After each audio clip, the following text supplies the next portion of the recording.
Hello, good people of YouTube. Mountbatten here. And there are certain ships that you really don't want to show up on the other side when you load into a match. And today we're going over 5 of them that I really don't want to see on the other side. And if they are on the other side, I really hope they are not going to spawn in on my flank, because I know it's going to be an event trying to deal with them. So that's the topic of today's top 5 video. Let's go ahead and get on into it. If you do find yourself enjoying this video, please make sure you drop a like, leave a comment, subscribe to the channel, all of that jazz. So let's go ahead and get started with number 5, which is a ship we've talked about a little bit this week already. Well, I should say the past week, and that is the Tier 10 Italian battleship, the Colombo.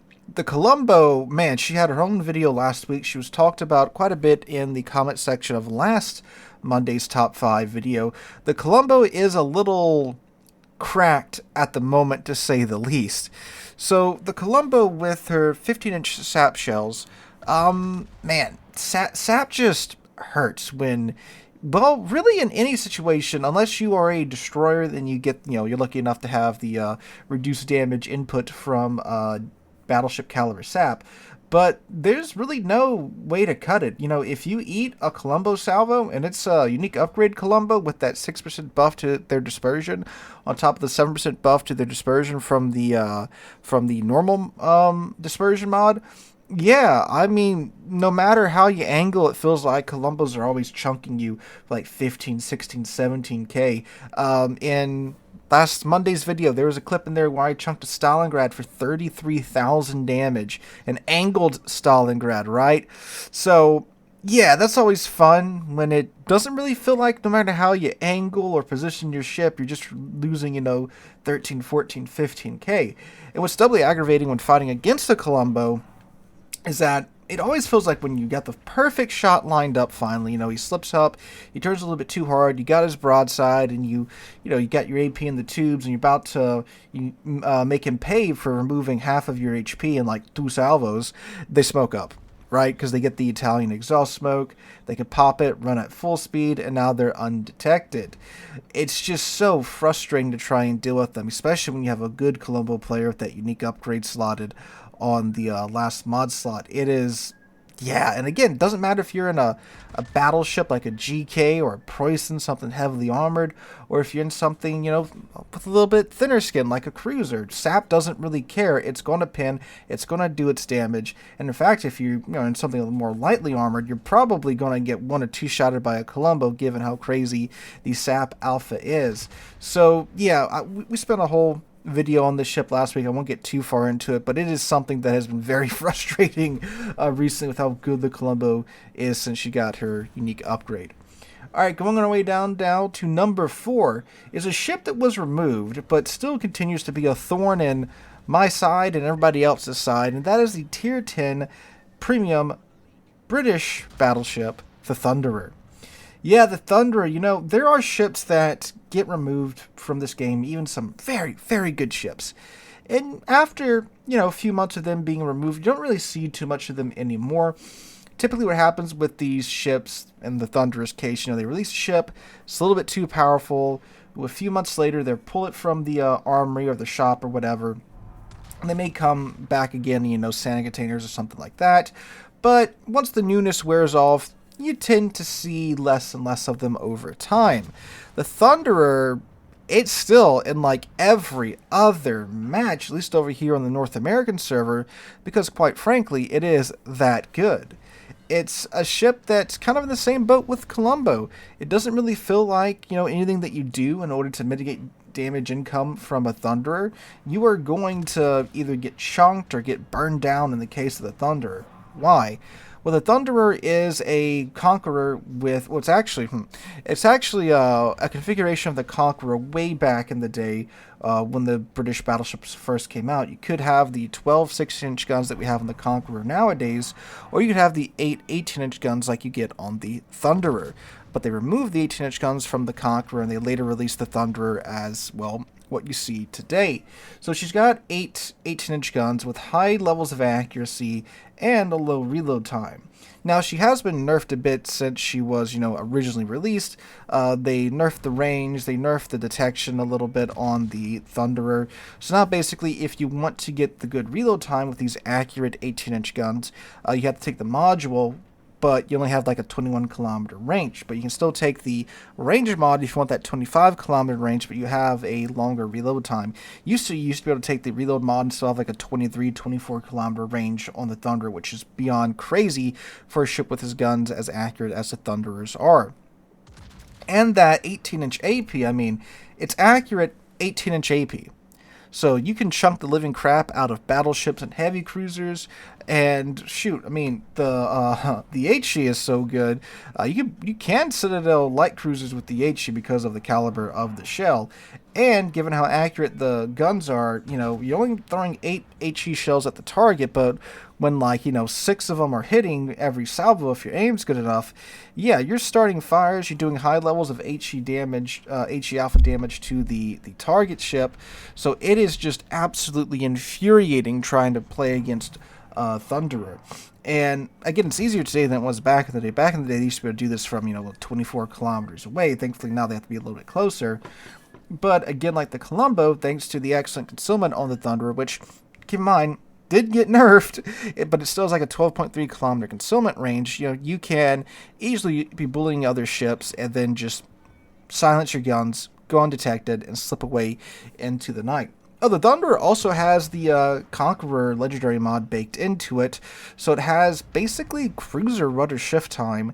So this is a full-size battleship that can maneuver not very unlike a extremely heavy cruiser, but definitely better than most battleships, and it still gets an improved heal. It doesn't get the Conqueror super heal, but it still has an improved heal where you can spend 4-5 minutes trying to chew down on its HP. It goes dark, then it pops up again when it wants to, because again, excellent concealment.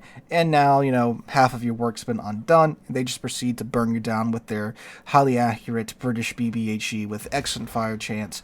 So yeah, it's not fun playing against the Thunderer. Yeah, it's a lot better than it used to be, but it's still a ship you definitely don't want to run into on your flank.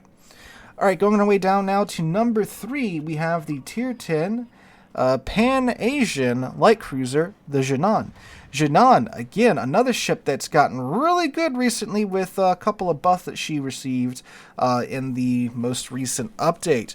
So, her shells, the HE fire chance was increased from 9 to 13%. The alpha of the HE shells were also improved. And a little while ago, the flight ballistics of her shells were also buffed as well, to where it's more comfortable to farm with your shells at longer-ish ranges.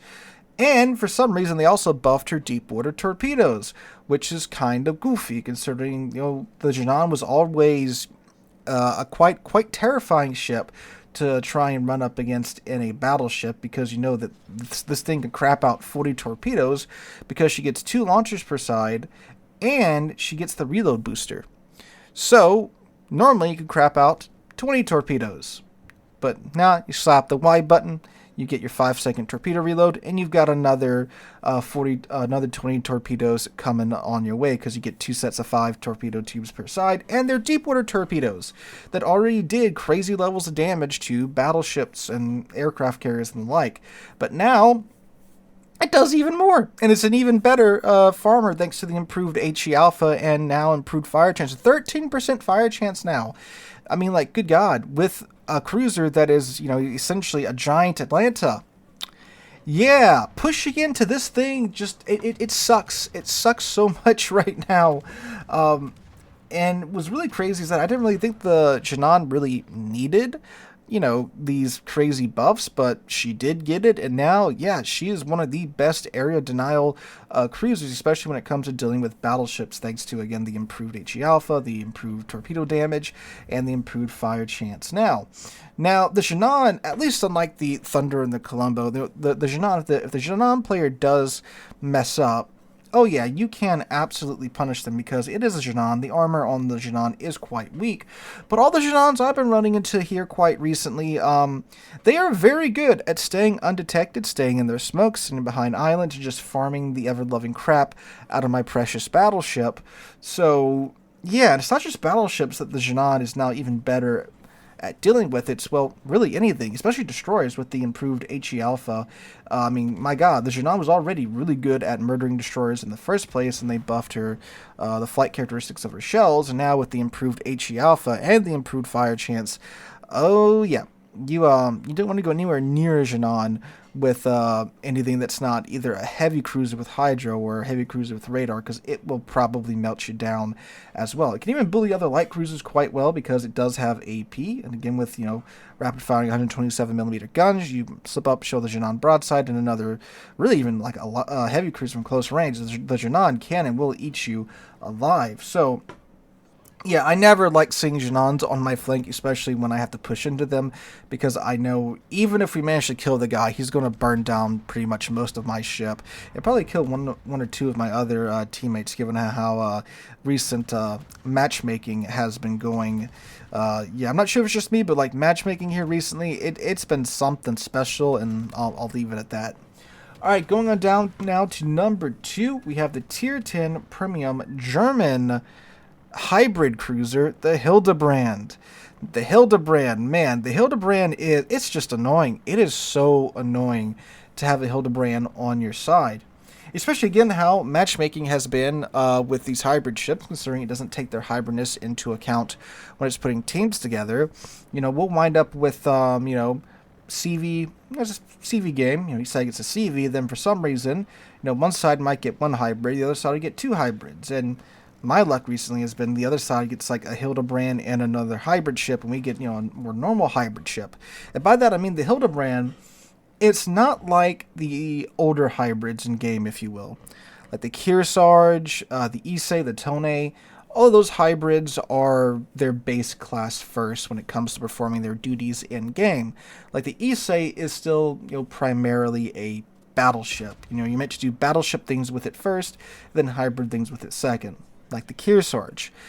The Hildebrand, her aviation capabilities are so good that you can go an entire match without firing a single shell from your ship, and you'll probably be doing great numbers. Not me, because I'm terrible at playing CVs, but we've all seen it done. We've been bullied by them. It doesn't really matter how many of your planes that you shoot down, because unlike normal CVs that have, a certain set amount of planes and a regeneration rates, the Hildebrand doesn't matter. When the planes are back, they're back. They're tactical squadrons. So when the timer is done, you have your planes. Doesn't matter. You can lose one of them. You can lose all of them. They'll be back in another, like, was it with the Hildebrand? 63 seconds if you build into it. Sub 60 seconds if you pop Lucian's skill. So yeah, this thing parks on an island, spams planes, doesn't matter how many of them you shoot down, will have zero effect on the amount of planes coming at you in the next 63 seconds. And it gets those really neat dive bombers that can absolutely murder, well, anything really. I mean, even like a Minotaur, I removed like 2/3 of a Minotaur's remaining HP with these dive bombers when the guy was at like 70% HP. That's how crazy these HE dive bombers are. So that's a little nuts. It also has pretty good secondary range. The accuracy isn't really there, but you can get the secondaries out to 12.5 kilometers, which is also the concealment range of the Hildebrand. So it's, yeah, no one likes having, another CV on the enemy team side, but it's extra painful once the Hildebrand, and it's actually pretty good CV, especially when you have a good player playing it, right? That's of course the most miserable thing. Speaking of CVs, our number 1 slot is occupied by the Tier 10 Japanese carrier, the Shinano. The Shinano is nuts. I fully expect this thing to get adjusted here in the coming months. Yeah, who thought giving a CV, AP skip bombers with the ability to overmatch 32 millimeters of armor wouldn't cause any problems? It is. It's not really the 32 millimeter overmatch. The AP skip bombers on the Shinano are just kind of cracked. Considering you can, with them, pretty much with whatever ship you can find, rip 14,500 damage off of their HP just by, getting your funny skip bombers to hit their citadel.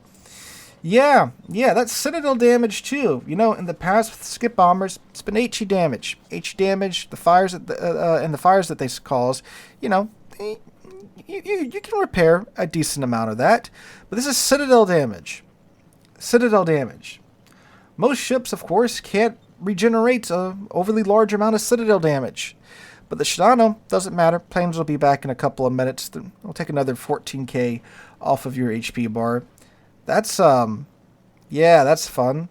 The torpedo bombers are actually pretty good as well. They're fairly consistent. They are usually my next go-to squadron after the skip bombers. Skip bombers, they use more of like the opportunistic damage. You find someone alone, not paying attention, you go rip 14k out of them every couple of flights. The torpedo bombers though are actually really, really nice. A nice source of consistent damage from my terrible CV player mindset at least. And you still get a tactical squadron here with the Shinano as well. So just like the Hildebrand, this tactical squadron, you don't really care what happens to the planes because they're going to be back in a couple of minutes anyway. You can lose all of them, you can lose none of them, doesn't really matter. And their HE bombs are not that bad either. So yeah, you're kind of dumping on everybody with the Shinano. So yeah, that's fun, and it's also a CV that's attached to a battleship hull, so it's actually a fairly tanky hull. Now, granted, it is does have thinner armor than the Yami if you do find it, and you know where to poke the Yami at for her weaknesses. You'll find a lot of the same weaknesses here in the Shinano's armor scheme, but yeah, again, it's kind of like, torpedo damage. Torpedo damage for the submarines, it would suck a lot less if, it wasn't torpedo damage and it didn't count as citadel damage. But these do, so that sucks. And anytime I see one of these on the enemy team side, I just find the nearest ship that's got decent AA. I go hug him for a little bit to see if this Shinano is going to come over here, or if he's going to go to the other side of the map where he's going to focus at, and just pray that he doesn't find me in my ship. Because again, this thing, it can citadel cruisers, it can citadel battleships just fine. I mean, I myself have bullied many a battleship, some of the toughest ships in game, to citadel with the Shinano, as long as you can get the shots, the skips to line up just right, and a little bit of RNG, and yeah, you're ripping them 14,500 damage every single salvo. So I do expect it to get balanced here in the future. Wargaming generally likes to let these ships kind of sit for a couple of months, usually about 4 or 5 months before they start balancing them, especially still ships. So we'll see what happens with that in the future. So guys, those are my top 5 ships that I believe you do not want to see on the enemy team side. Let me know in the comments down below. What are 5 ships that you do not want to see on the other side of the map? Let me know that jazz in the comments down below. Hope you guys have a wonderful Monday, wonderful rest of your week. Hope to catch you guys in the next one.